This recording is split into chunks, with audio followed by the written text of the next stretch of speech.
नमस्कार दोस्तों, पिछली कक्षा में हमने आचार्य रामचंद्र शुक्ल जी की रचनाओं के बारे में पढ़ा। आज हम आचार्य रामचंद्र जी के महत्वपूर्ण कथन हैं उनके बारे में पढ़ेंगे। तो आचार्य रामचंद्र शुक्ल जी के जो महत्वपूर्ण कथन हैं वो इस प्रकार हैं। श्रद्धा और प्रेम के योग का नाम भक्ति है। श्रद्धा और प्रेम के योग का नाम भक्ति है। आचार्य रामचंद्र शुक्ल जी कहते हैं कि श्रद्धा और प्रेम के योग का नाम ही क्या है? भक्ति है। श्रद्धा का व्यापार स्थल विस्तृत है। श्रद्धा का जो व्यापार स्थल है वो क्या है? विस्तृत है। प्रेम का एकांत, प्रेम में घनत्व अधिक है, श्रद्धा में विस्तार अधिक है। नेक्स्ट है, सामाजिक जीवन की स्थिति और पुष्टि के लिए करुणा का प्रसार आवश्यक है। आचार्य शुक्ल कहते हैं कि सामाजिक जीवन की स्थिति और पुष्टि के लिए किसका प्रसार आवश्यक है? करुणा का प्रसार आवश्यक है।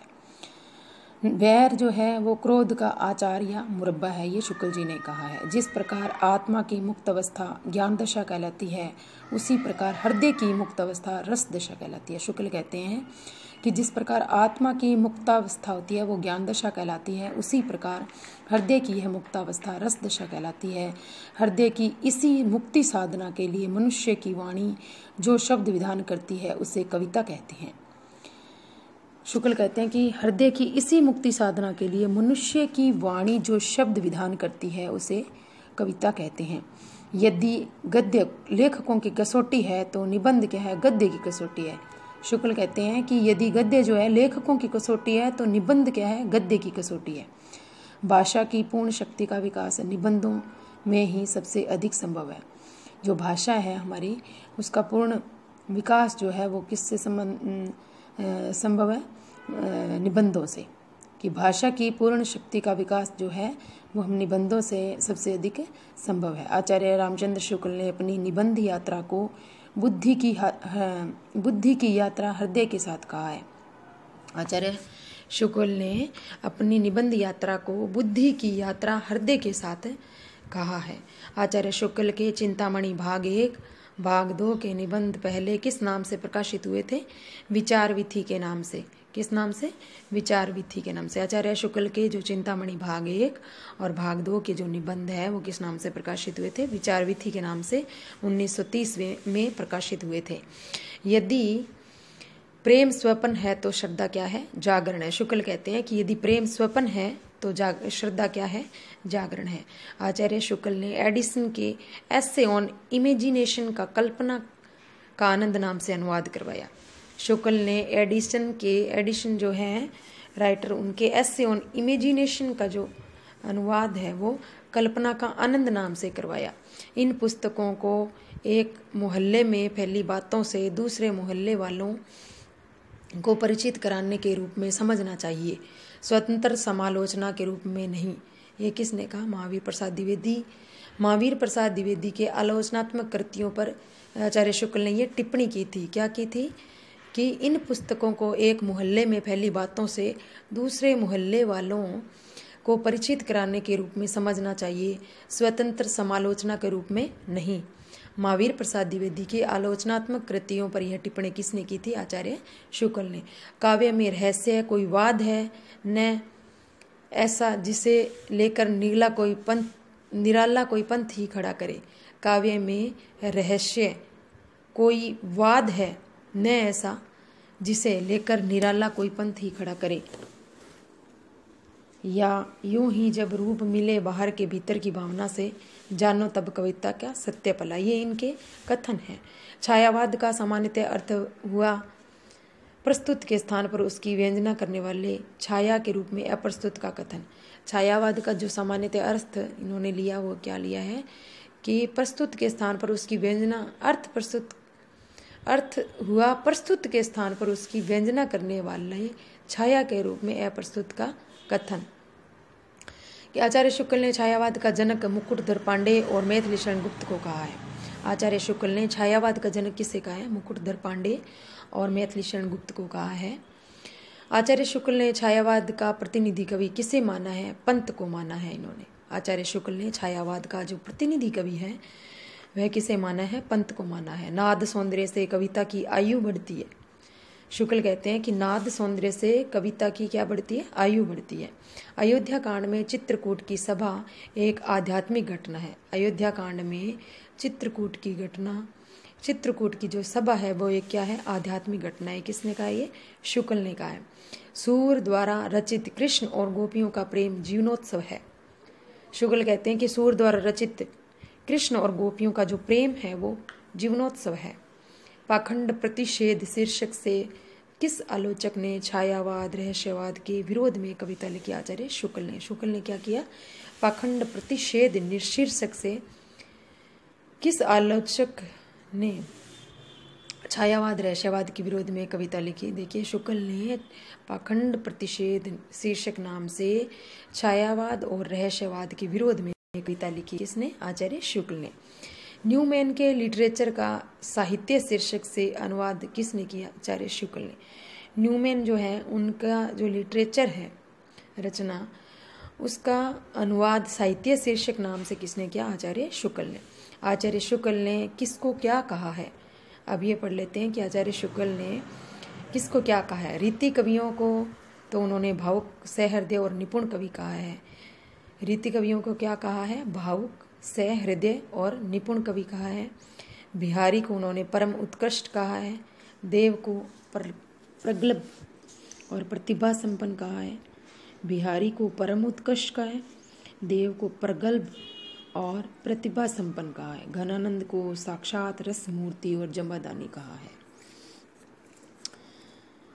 लोक हृदय में लीन होने की दशा क्या है, रस दशा है। लोक हृदय में लीन होने की दशा क्या है, रस दशा है। ये किसने कहा है, आचार्य शुक्ल ने कहा है कि लोक हृदय में लीन होने की दशा क्या है, रस दशा है।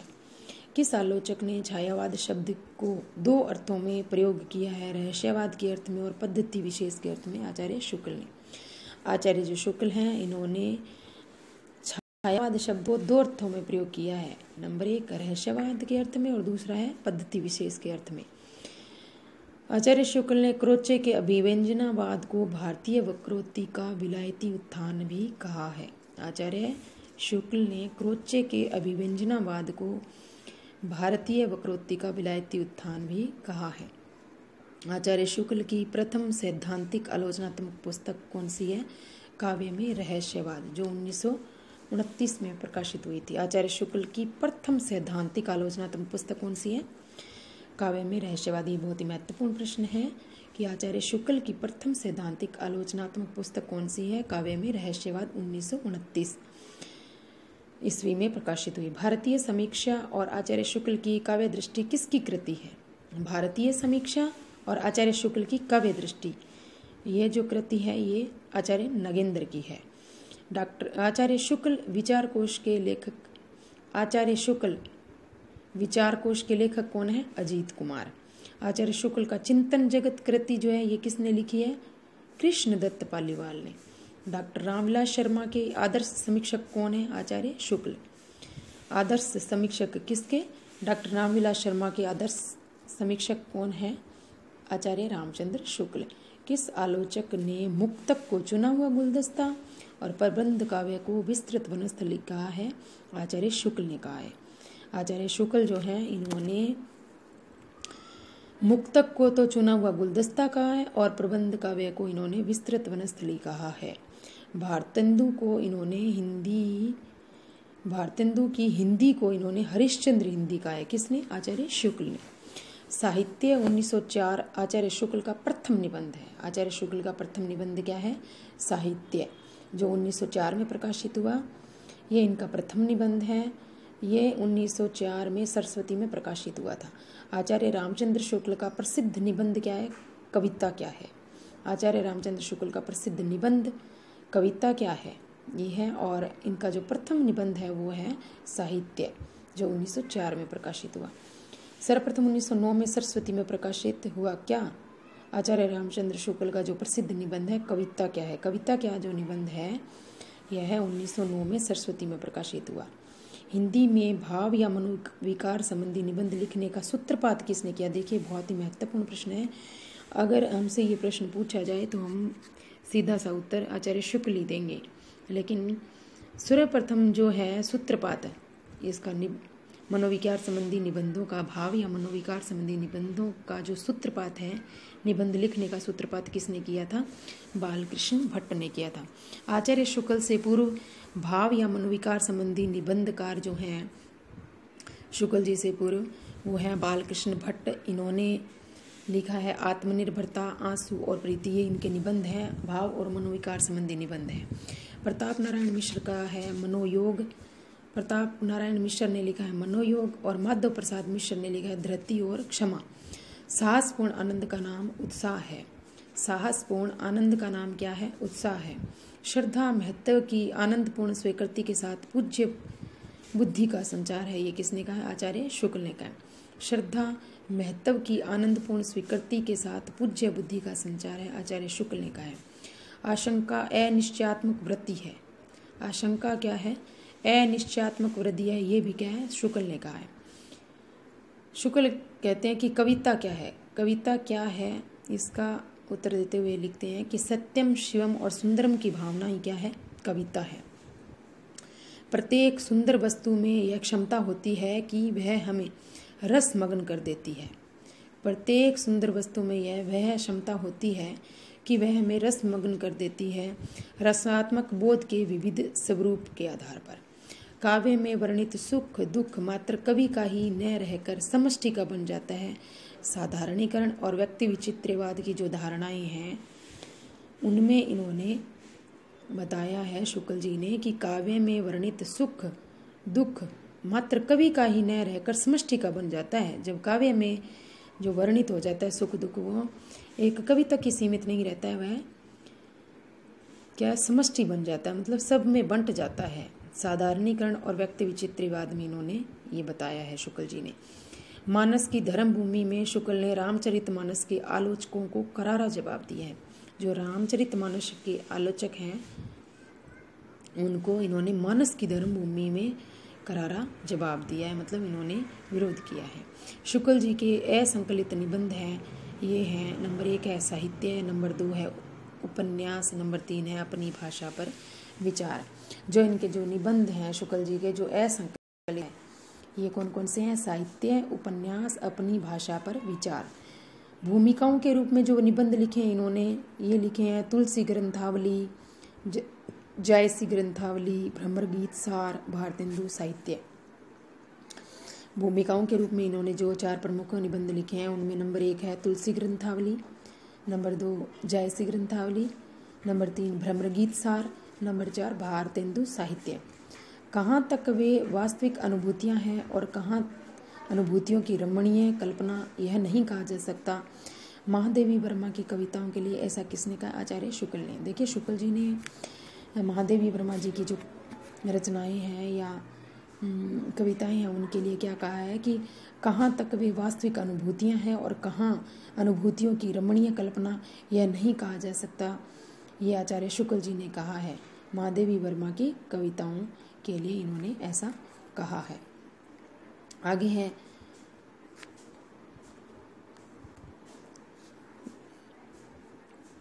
शुक्ल का जो काव्य संग्रह है हृदय का मधुर भार। शुक्ल जी का जो है काव्य संग्रह है वो क्या है? हृदय का मधुर भार। आचार्य शुक्ल ने हिंदी साहित्य में सच्चे स्वच्छंदवाद का प्रवर्तक किसे माना है? श्रीधर पाठक को। शुक्ल जी का जो काव्य संग्रह है, शुक्ल जी का काव्य संग्रह है हृदय का मधुर भार। हृदय का मधुर भार इनका काव्य संग्रह है। शुक्ल जी ने हिंदी साहित्य में सच्चे स्वच्छंदवाद का प्रवर्तक किसे माना है? श्रीधर पाठक को माना है।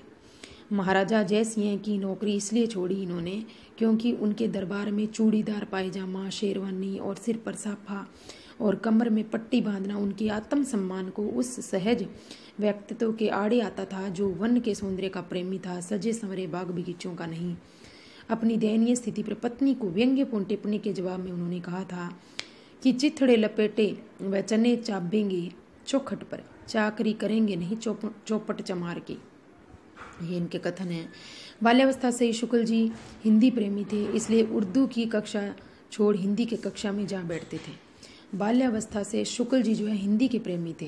ये हिंदी भाषा से इन्हें बहुत लगाव था, इसलिए ये उर्दू की कक्षा छोड़ हिंदी की कक्षा में जा बैठते थे।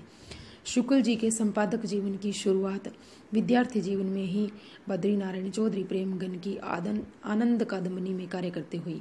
शुक्ल जी के संपादक जीवन की जो शुरुआत है, इनका जो लेखन की जो शुरुआत है या संपादक तब की जो शुरुआत है, जीवन की शुरुआत, वो विद्यार्थी जीवन में ही बद्री नारायण चौधरी प्रेमगन है, इनकी आनंद कादम्बनी में कार्य करते हुए। आनंद कादम्बनी जो है बद्री नारायण चौधरी प्रेमगन की पत्रिका थी।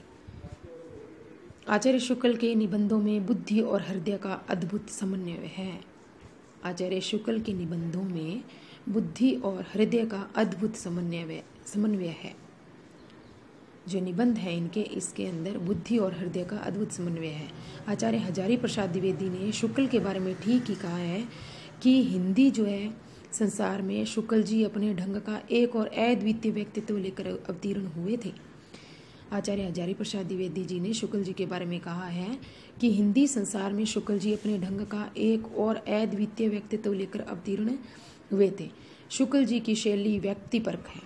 आचार्य शुक्ल ने शिव सिंह सेंगर, जॉर्ज ग्रियर्सन तथा मिश्र बंधुओं के इतिहास को कवि व्रत संग्रह की संज्ञा से अभिहित किया है। आचार्य शुक्ल ने शिव सिंह सेंगर, जॉर्ज ग्रियर्सन तथा मिश्र बंधुओं के इतिहास को कवि व्रत संग्रह की संज्ञा से अभिहित किया है। इस प्रकार हमने आचार्य शुक्ल जी के बारे में पढ़ा। आज इनके महत्वपूर्ण कथनों के बारे में और इनके द्वारा जो आलोचना की गई है, जो रचनाएं हैं, इनके बारे में आज पढ़ा हमने।